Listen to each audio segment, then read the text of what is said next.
Sabrina from Campbell's Freedom Farm, and today we're going to talk about figs. But what I've done a few months ago, I keep these in the basement, and please, it's a messy basement, but I show you where I store them and how I store them, and then how I move them to the well house. Then I'll be back to show you the rest of the fig sequence, I guess.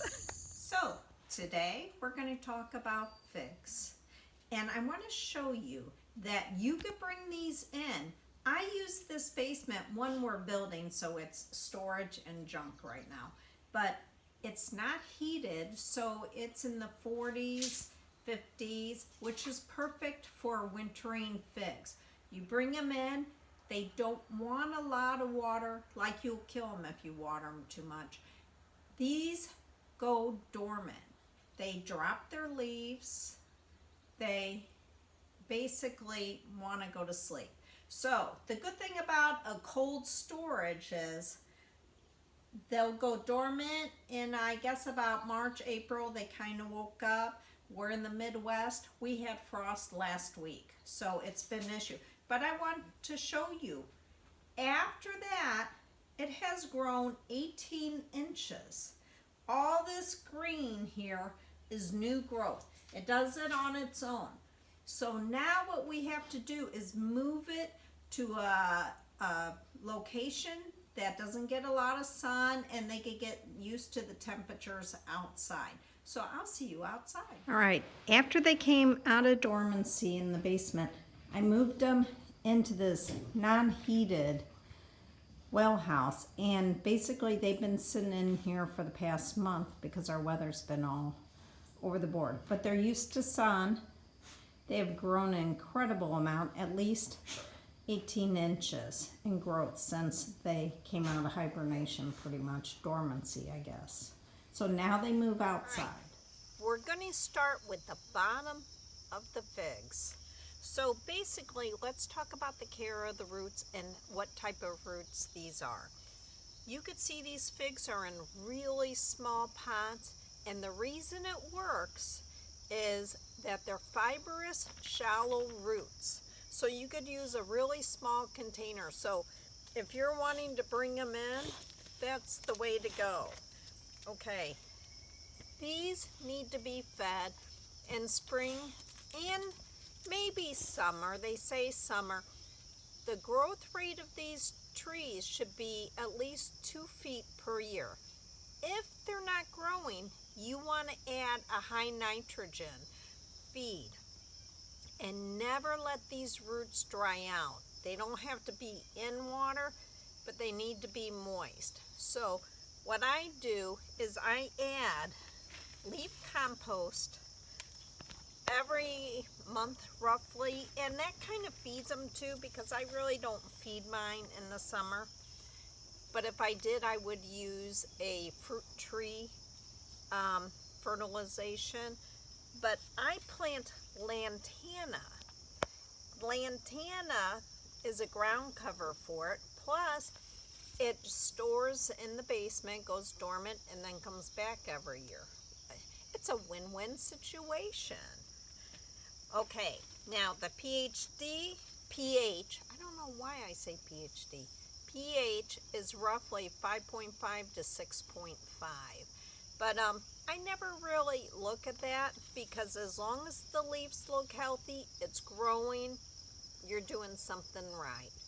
Okay, I'll see you on the trunk. All right, now let's talk about the trunk of the Chicago hardy fig. It's supposed to grow and flourish in zones 5 to 11, but it doesn't. It's actually recommended from zone 8 to a 10. Because in the Midwest, the temperatures are just all over the board, and maybe the ice has an issue with it. But all my friends, and we've grown it everywhere, under every condition, and it doesn't make it. So I went to Olbrich Botanical Garden, by the way, a free botanical garden in Wisconsin with a Thai temple, and they grow these. So I talked to the guy that runs the figs and all that. I said, so yours survive in this? He said no. He says they're in big pots and I bring them in.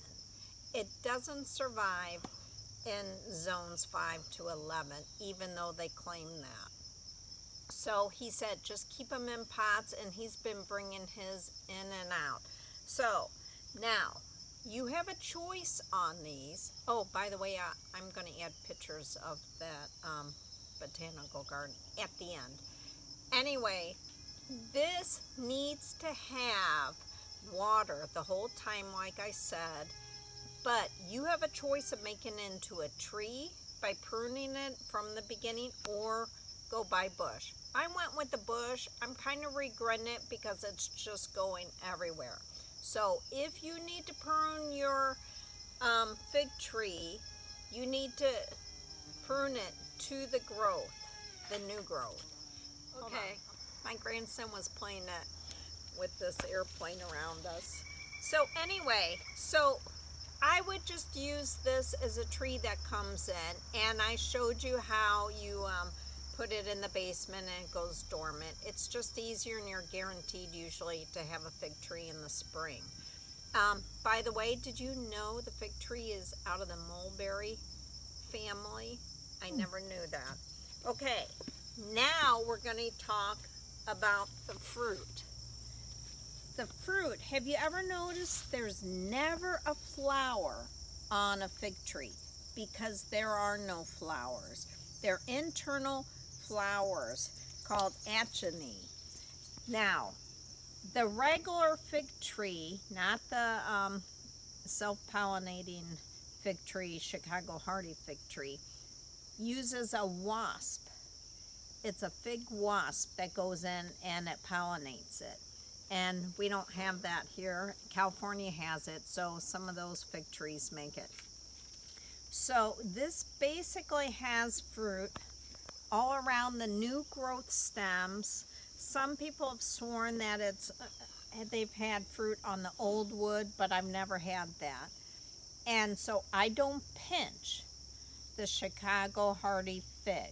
My other figs, I do, but not this one, because they feel like the next season you'll get more. But the problem is it doesn't have fruit on old wood.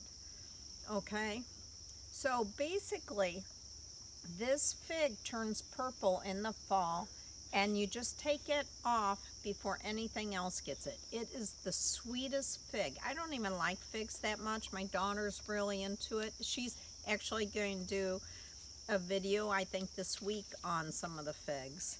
So stay tuned to that.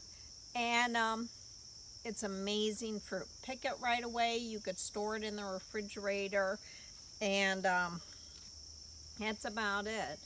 But if you're ever interested in the fig that uses the wasp, the whole history of that is so interesting on that. But this is it. So this is how you take care of your fig tree, how you harvest in the fall, and in the fall I'll show you how to get it ready to go back into the basement. So this is Sabrina from Campbell's Freedom Farm. Thumbs up, and please share our videos. We're really trying to grow. Have a great day.